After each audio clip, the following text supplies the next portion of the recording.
pessoal, boa noite a todos. Que bom ver vocês por aqui, né? Hoje a gente vai continuar aí nossa aula. A gente está chegando aí já na nossa sexta semana, então se vocês forem parar para pensar, a gente já está aí quase finalizando o módulo, né, gente? Tirando a aula de hoje, vocês só vão ter mais 3 aulas. Então, se tiverem dúvidas, também tragam para as aulas que a professora vai tentando tirar as dúvidas de vocês, tá bom? Pessoal, hoje a gente vai continuar o nosso conteúdo da semana passada, tá? Então, a gente continua aí falando sobre o mapeamento de fluxo de valor, né? Obviamente, hoje a gente já desenhou o nosso estado atual, a gente já desenhou o nosso estado futuro, e agora, hoje, a gente vai trabalhar aí com a parte de implementação, tá? Desse estado futuro. Por quê, gente? Na aula da semana passada, a gente pensou o que dava para melhorar, o que poderia fazer, né? Para que a gente encontrasse um fluxo de produção mais enxuto possível. E aí, hoje, a gente conversa sobre essas propostas de melhorias que a gente tem para esse mapa, tá? Então, semana passada, a gente conversou sobre a criação de fluxo contínuo de processos, a gente conversou sobre a instalação dos supermercados, a gente conversou sobre o sistema puxado de produção, a gente até comparou ali entre o sistema puxado e o sistema empurrado, eu mostrei um videozinho para vocês. A gente conversou sobre a eliminação dos desperdícios ou ainda a melhoria, né, que seria possível. Conversamos também sobre a melhoria da troca rápida de ferramentas, né? Então, a gente passou por esse conteúdo, sobre a alteração de frequência de pedidos também, então, é uma coisa que pode ter. E falamos sobre o balanceamento da linha de produção, além da inserção dos kaizens, que a gente viu aí, né, ao longo da disciplina, tá? Então, a gente falou sobre bastantes coisas importantes. E aí, eu vou relembrar aqui alguns pontos iniciais, né, desse plano de produção, que é importante. Então, a gente, por exemplo, se vocês se recordarem, na aula da semana passada, a professora indicou um livro para vocês, que falava sobre a inserção, né, do balanceamento da linha de produção, e a professora mostrou como que fazia aquele balanceamento, né? Então, você vai aplicando melhorias constantemente, até que a gente chega aí a um estado em que chega muito próximo do que seria o ideal, né? Vamos se recordar, gente, que não tem como a gente chegar num estado atual logo de primeira. Então, muitas vezes a gente tem que fazer, desenhar um mapa de fluxo de valor várias vezes antes da gente chegar aí no resultado que a gente gostaria de ter, o ideal, né? E aí, gente, eu trouxe para vocês 2 perguntinhas. Mas será que apenas o mapa de estado futuro ele já traz os benefícios para a empresa que o elaborou, né? E qual seria o nosso próximo passo para obter esse fluxo de valor enxuto, né? Então, pessoal, nosso próximo passo é o que? Implementar. Tá? Como que a gente implementa? Lá no livro de vocês tem uma sugestão, gente.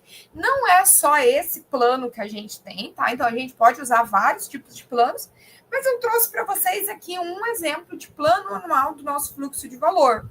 E aí vem algumas informações que são importantes. Então, data, quem que é o gerente da planta, quem que é o gerente daquele fluxo de valor, que são normalmente vocês, o responsável pela planta e assim por diante. E aí, em seguida, a gente já vem para algumas características que são importantes. Então, por exemplo, qual que é o objetivo do negócio da família de produtos? Porque, gente, vocês se recordam que a gente tem o quê? A gente tem famílias. O que determina uma família? Por exemplo, eu tenho 3 produtos que vão formar uma família de produtos. E esses 3 produtos, eles passam exatamente pelos mesmos processos, certo? Isso caracteriza uma família de produtos. O que são os loops, gente? Os loops são como se fossem as nossas melhorias. Então, a primeira melhoria que nós vamos fazer é o nosso loop tal. Então, vai ser nesse setor. A gente vai fazer isso, isso e aquilo, tá? Então, semana passada, eu mostrava para vocês que nós tínhamos 3 loops para ser implementados, né? Em seguida, qual que é o objetivo do fluxo de valor, tá? E aí, em seguida, a gente tem o quê? A nossa meta. Pessoal, meta, ela sempre tem que ser mensurável. Então, por exemplo, se eu falar bem assim, produzir mais rápido. Gente, isso não é uma meta, tá? Nossa meta é o quê? Quanto mais rápido. Eu quero produzir 30% mais rápido o meu produto. Quero produzir 40%. Ou seja, é aquilo que eu posso mensurar, que eu consigo visualizar aquela melhoria, tá? Então, para ter uma meta, ele tem que acontecer isso, tá? Então, nós temos que ser possível mensurar. o ano, né? A nossa programação mensal. Gente, eu devo selecionar aqui os meses do ano, né? Em que isso vai ocorrer. Então, para melhorar, então vamos supor, para transformar o meu processo mais rápido, eu vou acrescentar essas melhorias no meu mês 1, 2, 3. Pessoal, não quer dizer que nos próximos não vão ter essa melhoria, muito pelo contrário. Eu estou contando, por exemplo, que eu estou fazendo essa melhoria no mês 1, 2 e 3, e para os próximos eu já consegui o resultado que eu queria, tá? Nós temos também a pessoa que é responsável. Pessoal, quem que é a pessoa responsável? Então, aquela pessoa que vai ser responsável por inserir aquela melhoria. Ah, é o professor Vitor, é a professora Valderice, é o João, é a Maria. Ele é a pessoa responsável por fazer aquela melhoria ali, tá? Quem que é ali o indivíduo, departamentos relacionados. Por quê? Pode ser que a pessoa responsável sou eu, mas os indivíduos e as pessoas que estão envolvidas nisso, pode ser o João, a Maria, o André e assim por diante, tá? E aí o revisor. Então, o revisor é aquela pessoa que vai acompanhar esse plano, tá? Ou seja, ele vai ser aquela pessoa que vai ser o controlador dessa etapa, tá? E aí, pessoal, isso aqui é um template do que dá para fazer, de qual é o plano anual desse fluxo de valor. E aí a professora trouxe aqui um exemplo para vocês, tá? Um exemplo que já foi feito. Então, a data ali, ele colocou, por exemplo, que foi 2 de janeiro de 2009, o gerente da planta era a Estela, o gerente do fluxo de valor, gente, era o Mauro. O objetivo do meu negócio, gente, era o quê? Era melhorar a rentabilidade da braçadeira de direção. Dentro desse meu objetivo principal, gente, o que eram os meus loops? Então, eu tenho um loop de puxador, um loop que era na estamparia e eu tenho um loop de fornecedor. Qual que era o objetivo, pessoal? Então, dentro do meu loop de puxador, que era o meu loop 1, perdão, gente, eu tenho o quê? Eu tenho o fluxo contínuo de solda moldagem, né? Qual que era a minha meta? Gente, um estoque zero de processo, tá? Ali dentro do meu processo. Em seguida, eu tinha um Kaizen para 165 segundos, ou seja, o meu tempo de ciclo ele tinha que ser inferior àqueles 165 segundos. Em seguida, eliminar a troca da solda, ou seja, a minha troca de ferramenta ela tinha que ser igual ou menor a 30 segundos, certo? Essa era a minha meta. Disponibilidade da minha solda número 2, ela deveria ser 100%. E a minha produção puxada, né, dos meus produtos acabados. Ou seja, 2 dias de produtos acabados mais a programação puxada, tá? Pessoal, percebam que todas essas etapas que nós tínhamos ali, elas estavam justamente ali na minha programação mensal do meu mês 1 e do meu mês 2. Tá? Em seguida, o meu processo puxado ali, ele estava para o meu mês 3 para o meu mês 4. Mas por quê? Porque ela depende que as etapas anteriores tivessem sido feitas, tá? E aí nós podemos ter várias outras, gente. Então, quanto mais loops a gente tiver, mais atividades normalmente a gente vai ter, tá? Então, esse aqui é um exemplo que a gente tem de plano anual. E aí, gente, para a gente fazer isso, para a gente inserir essas melhorias, a gente tem algumas questões, algumas perguntas que são essenciais para guiar a gente aí quando a gente fala nesse plano do nosso mapa de fluxo de valor, tá? O primeiro deles, gente, é qual que é o meu tact time, tá? Pessoal, vamos lembrar aqui comigo o que é o tact time. Tact time é a nossa taxa de trabalho, ou seja, é o nosso ritmo, tá? Então, quer dizer, por exemplo, na semana passada, o nosso tact time, ele era de 40 segundos. Então, isso queria dizer o quê? Que a cada 40 segundos tinha que sair uma peça pronta, tá? Pessoal, na semana passada, no nosso exemplo que eu dei, nós tínhamos o quê? A gente tinha um processo produtivo que durava 8 horas dia. Essas 8 horas eu tenho 60 minutos e eu tenho 60 segundos. Ou seja, eu tinha um tempo disponível, gente, de 28.800 segundos, tá? E eu tinha minha demanda, pessoal, que ela correspondia a 720 peças. Ou seja, para calcular o meu tact time, gente, é o quê? É o meu tempo disponível dividido pela minha demanda, tá? E aí, no caso da semana passada, eu tinha que o meu tact time era de 40 segundos, tá? Pessoal, isso aqui ele serve tanto para o meu produto quanto para o meu serviço. Então, é independente se a cada 40 segundos vai ter que sair uma peça ou a cada 40 segundos vai ter que sair um cheeseburger, vai ter que sair uma limonada, independente do que for, tá? Takt time, gente, ele vai sempre, ele depende aí da nossa demanda, de maneira que eu produzo o quê?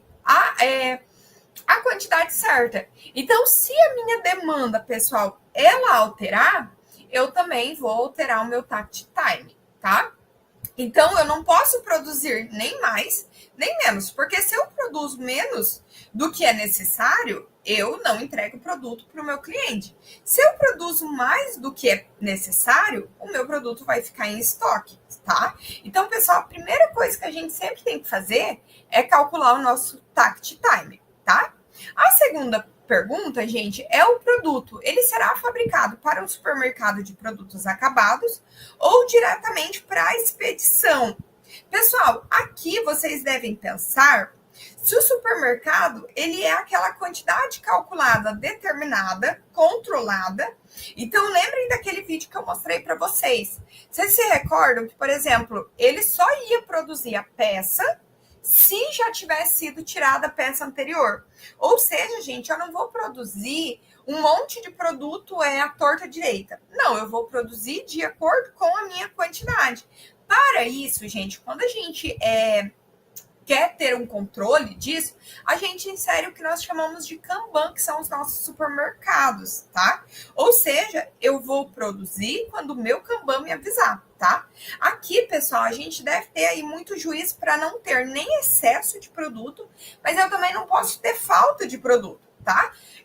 Ou seja, né, eu quero determinar um estoque enxuto, né? Mas ele tem que ser enxuto o suficiente. Eu não posso ter falta de produto, mas eu também não posso ter o excesso, tá? A nossa próxima pergunta é onde se pode usar o meu fluxo contínuo. Pessoal, aqui vocês devem lembrar do meu fluxo contínuo. Ele é quando eu consigo produzir uma peça de uma vez, tá? Sem nenhuma parte parada, tá? Entre eles. E um exemplo que eu posso juntar, por exemplo, duas atividades em uma única para atender aquele meu takt time, tá? Ou eu posso produzir separado. Então, eu posso ter, por exemplo, o setor de pintura e de polimento, mas pode ser que o meu takt time ele me permita eu ter dentro do meu mesmo setor eu ter essas duas atividades, tá? Então o meu fluxo contínuo, gente, é o quê? Eu quero que eu não tenha nenhum estoque entre as minhas atividades, tá? Eles podem estar junto ou eles podem estar separados, mas o meu objetivo principal aqui é que não seja gerado nenhum estoque entre elas, tá? Ou seja, o meu produto ele vai chegar no setor e ele vai ser produzido. Então, ele saiu da pintura, ele vai chegar, por exemplo, ali no polimento e ele já vai ser processado, ele não vai ficar esperando, tá? Nós temos a nossa quarta pergunta, pessoal, que é o quê? Onde que será necessário usar o sistema puxado com o supermercado? Pessoal, em que ponto da minha cadeia de produção ela deve ser programada, tá? Sempre que possível, gente, a gente vai enviar a ordem de produção, eu devo mandar apenas em um ponto do processo. Ou seja, lembra quando eu falava para vocês que a gente tinha um processo puxador? Então, é justamente por causa disso. Eu não vou mandar para um monte de setores, eu vou mandar para aquele setor, e aí aquele setor ele vai puxar os meus setores subsequentes, né? Então, é basicamente isso que eu faço, tá? Também garantindo que não chegue ali nenhum produto atrasado, nem nada disso, tá? A minha quinta pergunta, gente, é em qual ponto da minha cadeia de produção eu vou programar, tá? Ou seja, em que momento, em que local eu vou puxar a minha produção e em qual local vai chegar essa ordem de produção, tá? Então, aonde que vai chegar essa ordem? Ela vai chegar na minha etapa 2, na minha etapa 3, ou em que momento, tá? Em seguida, como que eu vou nivelar o meu mix de produção no meu processo puxador? Pessoal, muitas vezes dentro da minha família de produtos, nós podemos ter aí vários produtos. E aí aqui nós devemos ter as nossas ordens niveladas, né? De maneira que seja possível a gente reduzir o nosso lead time, tá? E como que eu vou nivelar, gente? Como que eu vou fazer isso? Eu vou nivelar ele de acordo com o meu tempo e a minha demanda, tá? Então, imaginem, por exemplo, que eu tenho um mix aí de produção da família que é composta basicamente pelas canetas, pelos lápis, pelas lapiseiras. E aí eu preciso, gente, pôr na minha programação uma porcentagem da minha demanda. O que é essa porcentagem? O que eu vendo mais? Eu vendo 80% mais caneta. Então, eu sei o quê? Que eu vou ter que intercalar a minha produção, né, de acordo com a minha necessidade. Por quê? Se eu preciso ter mais canetas do que lapiseiras, por que eu vou produzir, por exemplo, 50-50? Não faz sentido, pessoal. Então, eu tenho que intercalar. Tá? E como que eu vou intercalar? Também trazendo aquelas informações do meu comercial. Por quê? Porque é o comercial que vai me dizer o que vende mais. Se vende mais caneta ou se vende mais lapiseira, tá? Em seguida, pessoal, na minha questão 7, ela pergunta o quê? Qual o incremento uniforme de trabalho que será liberado para o processo puxador? O que é isso, gente? O que é isso? Nivelar a minha produção, gente, eu tenho que nivelar ela de acordo com a determinação da minha quantidade padrão e também de acordo com o meu tempo de realização que vai ser adequado, tá? Ou seja, eu devo estudar, gente, aqui os meus tempos para saber exatamente quanto tempo que eu preciso para produzir uma determinada demanda naquele dia, tá? Da semana, do mês, do ano, tanto faz, tá? Não podendo ficar, gente, muito apertado o meu tempo, tá? Também não pode ficar muito alto. Então, para quê? Porque se ele ficar um tempo muito baixo, né? O que vai acontecer? Vai ter ociosidade na minha produção. Se ele ficar um tempo muito alto, eu corro risco de não atender aquilo que eu preciso, ou seja, eu corro risco de ter atraso. Então, aqui, pessoal, a gente deve tomar bastante cuidado com esse incremento uniforme do meu trabalho, tá? Por quê? Porque ele deve estar muito bem equilibrado, tá? E aí, por último, eu tenho que olhar o quê? Quais melhorias do meu processo serão necessárias para atingir o meu estado futuro, tá? Aqui, pessoal, eu devo responder de acordo com a lógica da minha melhoria, tá? A minha melhoria, lembrando sempre que ela deve ser uma melhoria contínua. Então, eu devo identificar aqui os pontos que devem ser melhorados, tá? Para viabilizar o sucesso dessa produção. E é aqui, gente, que eu devo acrescentar essas melhorias para continuar melhorando o meu resultado. Então, gente, sempre que eu parar, que eu fazer todas essas perguntas, eu vou olhar e vou pensar bem assim, o que é necessário para atingir a minha melhoria?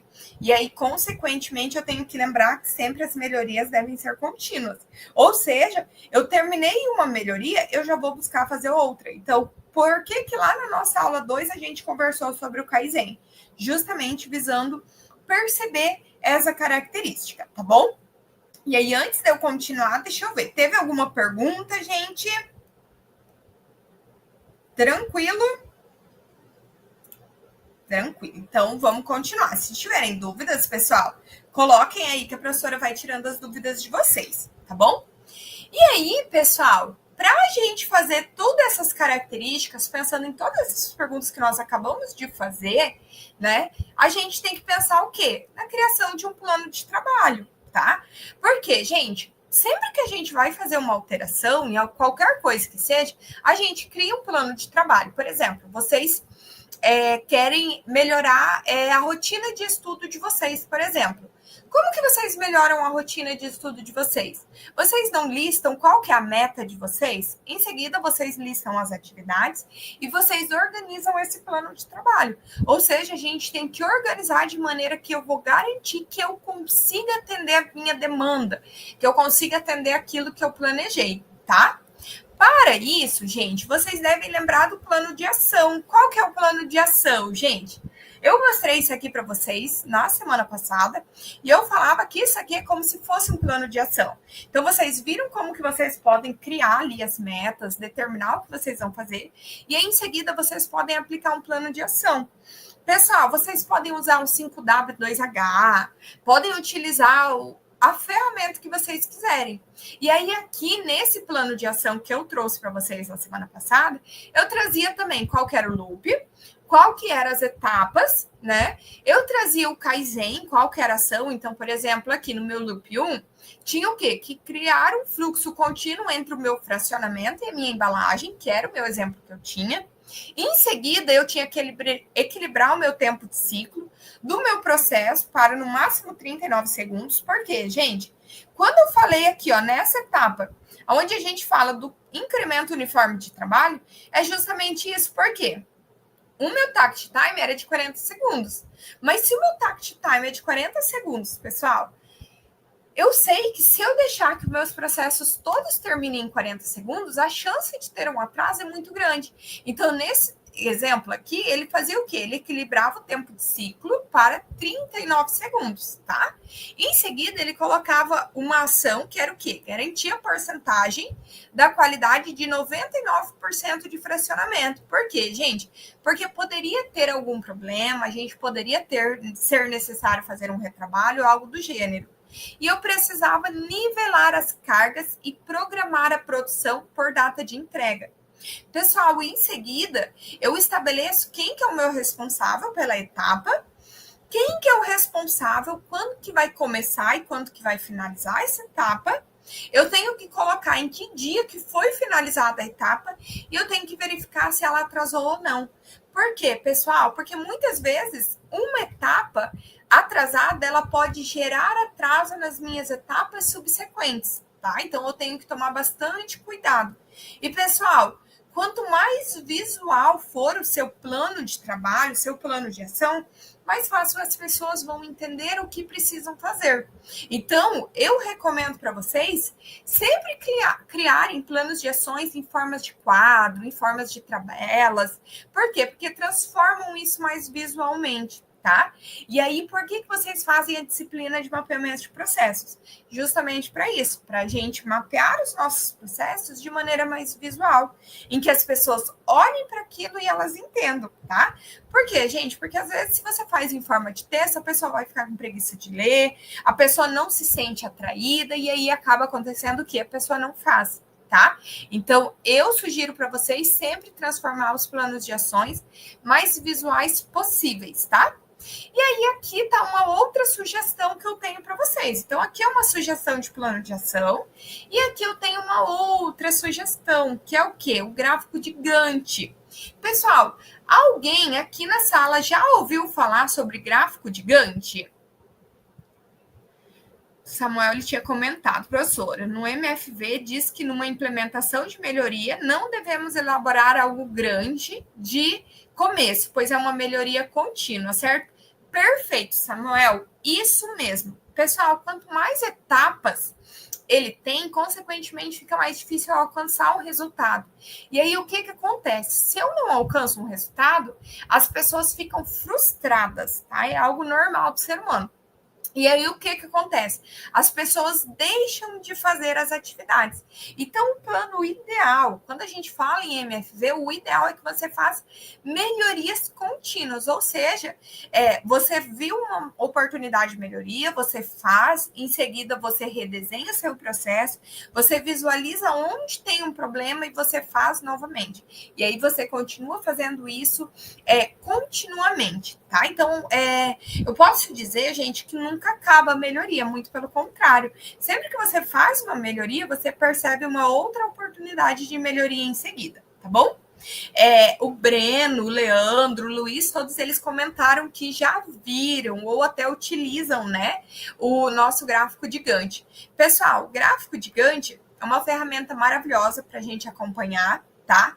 Também é possível, gente, dentro dela, você colocar o nome da tarefa, você colocar quem que é o responsável por essa atividade, colocar os prazos, pessoal, de quando que elas devem ser entregues. E o gráfico de Gantt, ele ainda nos permite ver as nossas atividades dependentes e as nossas atividades que ocorrem paralelamente. O que quer dizer isso, gente? Uma atividade dependente é igual aqui o exemplo. Percebam que a minha atividade 2, ela depende que a minha atividade 1, ela termine, tá? Ou seja, eu preciso que uma atividade anterior ela finalize para que a minha próxima atividade tenha continuidade, tá? E o que é uma atividade paralela, pessoal? Percebam que a minha atividade 3 aqui e a minha atividade 4, elas começam na mesma semana, tá? Atividades paralelas são aquelas atividades que podem ocorrer de forma simultânea, tá? Então, gente, por meio do gráfico gigante, a gente também consegue perceber se a atividade está atrasada ou não. Ele é possível que a gente coloque um comando, né, que nos mostre aonde que uma atividade esteja atrasada, quando que é a finalização dessa atividade. E percebam que isso aqui também é um gráfico muito importante para você visualizar quando que inicia as atividades e quando que elas finalizam. Então, é uma ferramenta muito interessante para ser utilizada aí no dia a dia, tá? E aí eu trouxe um exemplo, pessoal, um exemplo de MFV que a gente está fazendo, para vocês visualizarem aquelas perguntinhas que eu acabei de fazer para vocês e como que ficaria numa situação, tá? Então, o meu exemplo que eu trouxe para vocês é um processo de fabricação de fios retangulares de cobre que são encapados com papel, tá? O que aconteceu? Ele é mapeado do fornecedor até o meu cliente, incluindo o fluxo de materiais, tá? E aí, atualmente, gente, essa fábrica, ela produz 1.660 toneladas de fio por mês, tá? Sendo que 1.273 toneladas em fio circular e 387 toneladas em fio retangular. Pessoal, para o fio retangular, ele utiliza aqui o fio de cobre esmaltado, então ele utiliza ali 22 toneladas por mês. Para o fio de cobre esmaltado encapado, ele utiliza 40, e aí sucessivamente, até chegar aqui no meu fio de cobre encapado, com papel, que é o que nós queremos fazer, de 216 toneladas por mês, tá? Pessoal, aqui eu fiz uma seleção da família de produtos, igual mostrei para vocês lá na nossa aula 4, onde a gente fazia o quê? A gente via qual família de produto que utilizava, por exemplo, uma sequência de atividades mais próximas, tá? Aqui nós optamos por fazer a elaboração do quê? Da família 2. Percebam que a minha família 1 ela tem 34 itens, ela corresponde a cerca de 13,5% da demanda dessa fábrica. O processo dela passa pela trefilação de vergalhão, passa pela laminação e pelo encapamento. Já a minha família 2, ela tem 33 itens, corresponde a 40% da minha demanda. Ela passa pela laminação, pela trefilação retangular e pelo encapamento. E a minha família 3, ela já tem 86 itens, então é uma quantidade muito maior. Percebam que ela é responsável por 46,5% da demanda, mas percebam que são muitos produtos, tá? Então, por isso que a gente fez a opção aqui pela minha família 2, tá? Depois que eu escolho essa minha família de produtos, eu escolhi de acordo com a maior demanda, tá? O item, gente, que nós vamos fazer, ele tem uma seção transversal de 10,90, né, por 2. Ele é encapado com um papel de espessura de 0,72 milímetros, tá? E eu escolhi, gente, um único item, tá? Por quê? Porque eles são dados coletados uniformes e que formam uma única base de comparação, tá? A família, gente, de produtos, ela só vai ser determinada quando tem características semelhantes. Ou seja, ela tem que passar pelos mesmos processos, porque senão eu não posso escolher ela, tá? Esse aqui é o meu mapa de estado atual, tá? Então, percebam que ela tem aqui, ela passa, né? Ela tem uma entrega por dia, aqui ela já tem entregas variadas. Eu tenho estoques de 3.000 quilos de produtos entre etapas, né? E eu tenho o quê? Um lead time de entrega de 50,41 horas, né, para o lote. O meu tempo de espera é de cerca de 21 horas, gente. E o meu tempo de processamento, ele é só 24,1 segundo por quilo, tá? E aí, a primeira questão que eu devo responder, gente. Lembra que a primeira coisa que a gente tem que fazer é determinar o nosso takt time? Então, aqui, gente, eu tenho calculando, né? Ele me dá esse dado, que a demanda projetada dela é de 3.700 quilos por dia, tá? Eu tenho meu tempo disponível, gente, de 8 horas vezes 60 minutos, vezes 60 segundos, e eu vou dividir por essa quantidade de 3.700 quilos. Pessoal, consequentemente, eu tenho aqui o meu takt time de 7,78 segundos por quilo, tá? O meu estado atual do meu processo de encapamento, gente, ele apresenta um takt time maior do que a minha velocidade, tá? Então, uma melhoria muito simples que eu poderia fazer aqui é o quê? A preparação da minha máquina, né? O meu tempo de setup reduzido, tá? Em seguida, eu vou olhar para o meu produto. O meu produto ele vai ser fabricado para um supermercado de produtos acabados ou ele vai ser fabricado diretamente para expedição, tá? Pessoal, nesse caso aqui, ele foi definido o quê? Que a produção para a expedição, ela vai continuar com o fluxo empurrado do encapamento sem a utilização de supermercados no sistema, ou seja, eu não vou ter supermercados, tá? Os fios, gente, eles vão ser produzidos somente sob encomenda, tá? E que podem ser entregues sem que o lote seja concluído, ou seja, eu não preciso esperar terminar um lote para entregar, tá? O estado futuro, pessoal, ele vai determinar o quê? Que vai ser realizado 2 entregas de fio por dia, tá? Uma que vai ser às 9 horas da manhã e a outra que vai ser às 12 horas, tá? A última entrega, na última entrega eu preciso zerar o meu estoque, tá? Pessoal, isso aqui é um exemplo, tá? Ele tá no livro, tá em um livro, eu vou mostrar para vocês depois, ele tá lá no livro do Erkema. E ele é um exemplo justamente para vocês verem como que vai ficar o estado futuro, tá? Respondendo a essas perguntas. Na questão 3, ele se pergunta assim, onde que se pode usar o meu fluxo contínuo? No fluxo atual, gente, então nesse fluxo aqui que eu estou mostrando para vocês, o que acontece? O processo de trefilação, ele proporciona melhor qualidade dimensional e superficial ao fio, em uma especificação que o equipamento da laminação atual não consegue garantir. Então, pessoal, com o aumento da demanda, uma nova fábrica, o que vai acontecer? Eu vou precisar de uma nova laminadora com uma capacidade melhor de acabamento. Por quê? Porque senão eu não vou garantir essa laminação no meu produto, tá? Consequentemente, se eu vou ter uma laminadora maior, né, eu vou poder fazer a eliminação de um processo. Então, eu vou criar o quê? Um fluxo contínuo após a minha laminação. Então, o que antes, né? Aqui na minha laminação eu tinha que esperar bastante tempo, né? Por quê? Porque o meu tempo, a minha troca era de 25 minutos, a minha velocidade de processo era de 150, tá? Aqui não, aqui eu vou fazer o quê? Eu vou eliminar com a nova máquina e eu vou permitir que o meu fluxo se torne um fluxo contínuo, tá? Na questão 4, ele pergunta onde que será necessário usar um sistema puxado com o supermercado. Pessoal, com a minha retirada da minha trefilação, eu vou ter 2 processos. Então, eu vou ter o quê? O processo de laminação e de encapamento, tá? Entre a minha laminação e o meu encapamento, ele não vai ser utilizado no supermercado, tá? Por quê? Porque a gente vai utilizar o que nós chamamos aí de armazém com aquele meu sistema FIFO, tá? Que vai ser limitado a uma quantidade de, no máximo, 3.000 quilos de produto, tá? Para facilitar. Então, a gente não vai ter aquele supermercado. Já na pergunta 4, em qual ponto da minha cadeia de produção ela vai ser programada, eu vou olhar para a minha produção, ela vai continuar obedecendo as minhas datas previstas de entrega.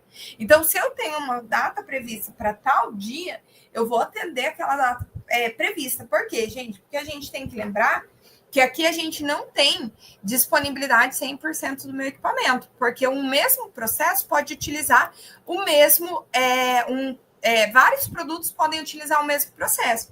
Vocês percebem aqui, por exemplo, que para a laminação, vários produtos utilizam, certo? Então, eu preciso cuidar bastante com isso aqui para transformar o meu minha produção o mais puxado possível e para determinar onde que eu vou ter ali o meu processo puxador, tá? Então, nesse caso aqui, o meu processo puxador, ele vai ser o encapamento. Então, consequentemente, ele que vai determinar o ritmo da laminação e é ele que vai receber o quê? A minha programação da produção, tá? No meu processo 6, ele fala como nivelar o meu mix de produção no meu processo puxador. Pessoal, processos contínuos, eles vão dizer o quê? Que o nivelamento do mix, ele deve ser tratado de um modo um pouquinho diferente do usual, tá? O que é isso, gente? Uma máquina laminadora, ela tem capacidade para alimentar 9 máquinas encapadoras. Como que eu sei isso aqui, gente? Isso aqui não é eu que determino. Isso aqui é a minha máquina que vai ditar o meu ritmo de produção, tá? Ela que vai dizer quantas máquinas que ela vai ter que atender. Ela que vai trazer essas informações. Quem que vai trazer isso, gente? A pessoa que está me vendendo a máquina vai me dar essa informação. Tá? Então, dessa forma, gente, o nivelamento ele vai ocorrer com operações simultâneas das encapadoras. Por quê? Porque às vezes eu consigo produzir, ao mesmo tempo que eu estou produzindo um produto, eu consigo produzir outro que vai passar pelo mesmo processo, tá? Então, eu posso ter produtos diferentes passando pela mesma máquina, tá? Nesse sentido aqui, gente, ele me determina anteriormente que ele pode ter ali um nível, né, para o processo FIFO de 3.000 quilos. Então, aqui, gente, a gente vai fazer o quê? A gente vai reduzir os meus estoques intermediários, buscando fazer o quê? Nivelar o meu processo, atendendo a minha programação puxada, que foi determinada no processo anterior, e atendendo a minha demanda do meu armazém, tá? Para o meu equipamento, tá? Permitindo aí o encapamento do meu processo, tá? Deixa eu ver se teve alguma perguntinha aqui, pessoal. Não teve nada, então vamos continuar. Em seguida, gente, o que eu vou fazer? Eu vou me responder a minha próxima pergunta, que é sobre qual incremento uniforme do trabalho será liberado para o meu processo puxador. Pessoal, processos contínuos, tá? Ele não existe a possibilidade de utilizar os meus contenedores padronizados. Então, o que acontece? Foi verificado a alternativa de estabelecer um peso padrão para as bobinas de fio, tá? Então, o que é isso, pessoal? Para a gente ter um processo contínuo, um processo uniforme, eu não posso ter produtos com... produtos assim de maneira geral, coisas muito fora do padrão. Eu preciso garantir que eu tenha padronização. Essa padronização é de matéria-prima, é de processos, é de saída, então o máximo possível, tá? E aí, pessoal, o que acontece? Nesse sentido, nessa empresa, como ela é produção de fio, a gente sabe que tem vários tamanhos de fio. É um fio de 6 milímetros, é um fio de 10 milímetros, é um fio de 2,5, tá? Então, o que acontece, pessoal? As bitolas dos fios, eles vão mudar com frequência, tá? Por causa dessa bitola do meu fio, o que acontece? Eu vou padronizar o meu peso das minhas bobinas, tá? Por quê? Porque se mudou o peso de uma bobina, eu automaticamente vou saber que o meu produto mudou, tá? Então, é como se fosse assim, a gente vai estabelecer formas de permitir que o nosso processo ele esteja padronizado, tá? E aí, pessoal, isso seria muito impraticável com uma variedade atual. Então, pelo menos nessa primeira fase do meu mapeamento, eu vou tentar padronizar ou a bitola do meu fio ou padronizar ali o tamanho da minha bobina, tá? Tudo isso para quê? Para a gente transformar o meu processo aí o mais uniforme possível, tá? E aí, na questão 8, gente, ela pergunta o quê? Quais melhorias no meu processo elas serão necessárias para atingir um estado futuro? Pessoal, no estudo para a redução das 7 perdas do meu processo produtivo, a gente consegue perceber o quê? Que a gente tem lá vários tipos de desperdícios de produção. Então, a gente pode ter o desperdício de produção devido ao transporte, devido à movimentação, devido à minha superprodução, devido ao retrabalho, devido à espera. Então, para a gente melhorar o nosso processo produtivo, a gente precisa fazer o quê? A gente precisa eliminar aqueles processos que não estão atendendo a minha demanda, né? Não estão atendendo o que é necessário. Então, eliminar os meus gargalos para permitir que o meu lead time ele chegue o mais próximo possível do meu tempo de processamento, tá? E aí, como que a gente vai fazer isso? Gente, a gente vai traçar o nosso plano de ação para atingir o meu estado futuro, tá? Então, eu trouxe aqui, por exemplo, a análise de perdas e a proposições de melhorias para esse caso que eu trouxe para vocês, para esse exemplo. Como assim? Então, eu trouxe aqui, por exemplo, para perda de superprodução, o que eu vou fazer? Eu vou trazer uma padronização e estabelecimento de critérios para definir a quantidade adicional de fio destinado e a preparação das máquinas encapadoras, tá? De modo que o setup ele consuma exatamente a quantidade de fios necessários. Ou seja, eu não vou trazer muito mais, eu vou trazer aquilo que é necessário, tá? Para perda de transporte, eu vou eliminar a área geral de estocagem, tá? Do meu fio laminado, com a implantação de um armazém individual para cada máquina encapadora. Então, eu vou reduzir aquele meu transporte adicional com estoque. Por quê, gente? Produziu, ele já vai para o armazém individual, ele não vai ter que ficar indo para armazéns variados, tá? Também eu vou implantar as talhas que são equipadas com balanças nos bobinadores e encapadores. Por quê? Para determinar o peso correto, tá? O que acontece? Se o peso estiver fora do estabelecido, eu sei que vai acontecer alguma coisa, né? Então, eu posso ser necessário um transporte maior ou ainda até mesmo um retrabalho, tá? Nas perdas do processamento, gente, quais melhorias que são estabelecidas? Então, foi a introdução da lixadeira elétrica para reduzir o tempo de preparação do fio da atividade de solda.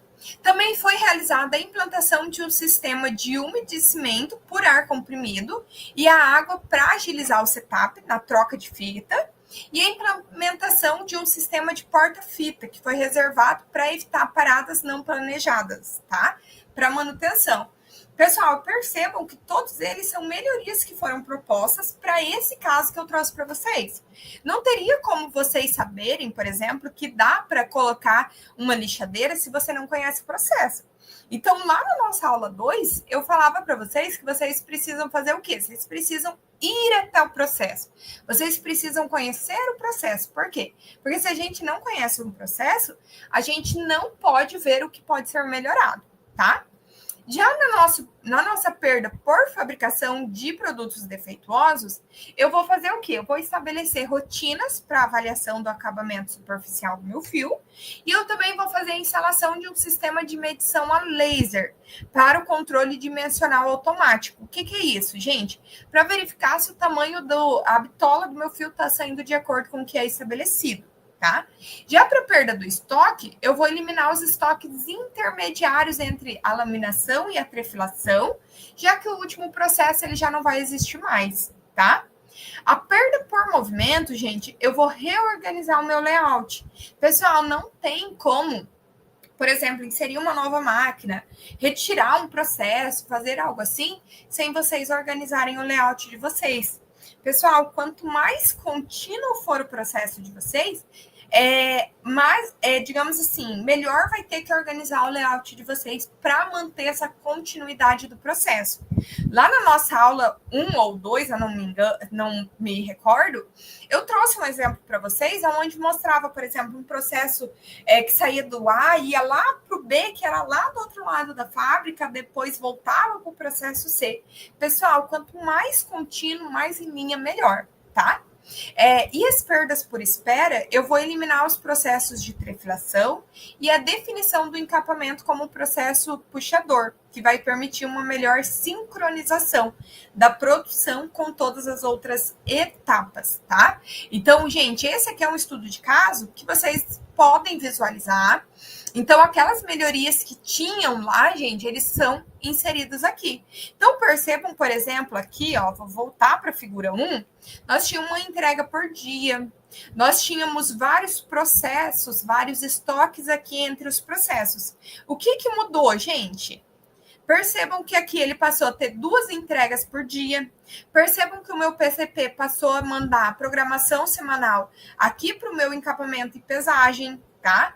Percebam que aqui ele passou a ter um estoque, né? Então, o que acontece?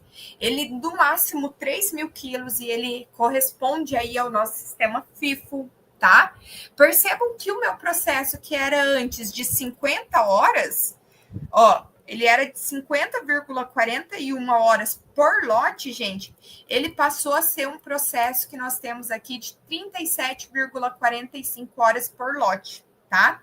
Perceba que o meu tempo de espera antes era de 20 horas. Ela passou a ser de 18. Então, pessoal, percebam que pequenas melhorias, processos contínuos, né?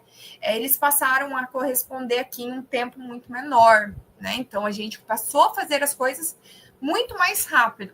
E, gente, isso aqui foi feito uma rodada de melhoria. Eu poderia fazer 2, 3 e assim por diante. Então, eu vou fazendo isso constantemente quando a gente está falando nos nossos processos produtivos, tá? E aí, eu trouxe aqui a comparação dos resultados. Então, há tempo de espera, por exemplo, entre a laminação e encapamento, no estado atual é de 9 horas. Com o meu estado futuro, ele passou a ser de 6 horas, tá? Pessoal, não faz sentido também vocês desenharem um estado atual, desenhar um estado futuro e não fazer essa comparação dos resultados de vocês, tá? Então, vocês precisam comparar, tá? O tempo de processamento nesse estudo de caso era de 29,41 horas. Ela passou a ser de 19,45. Percebam que a gente reduziu aí, gente, quase 10 horas por lote, tá? Percebam que o meu estoque intermediário entre a laminação e encapamento era de 6 mil quilos. Agora ele passou a ser de 3 mil quilos, tá? A distância percorrida pelo meu material antes, gente, era de 300 metros. Agora ele passou a ser de 60 metros. Percebam quanto a gente reduziu de transporte, pessoal, dentro desse processo. Então, a minha redução no meu custo, gente, do meu estado atual para o meu estado futuro foi de 38%, tá? E, pessoal, isso aqui foram algumas melhorias que foram inseridas nesse estudo de caso. Eu posso fazer várias outras melhorias, tá? E aí, pessoal, não tem como fazer sem vocês fazerem melhorias, tá? Gente, tá lá nos slides de vocês. Esse exemplo, esse estudo de caso que eu trouxe para vocês, ele está descrito passo a passo, ele mostra como que foi feito. Aqui a professora fez o quê? Colocou a pergunta, aqui, ó, por exemplo, colocou a pergunta e colocou só como que foi realizada a melhoria, tá? Mas aqui dentro do estudo de caso, ele vem com todos os detalhes, tá? Então, pessoal, para vocês fazerem uma implementação de estado futuro, vocês precisam fazer o quê? Vocês precisam vir e trazer essas melhorias, tá? Se fazer a pergunta, por exemplo, de como melhorar e fazer um plano de ação de como que vai fazer isso, tá?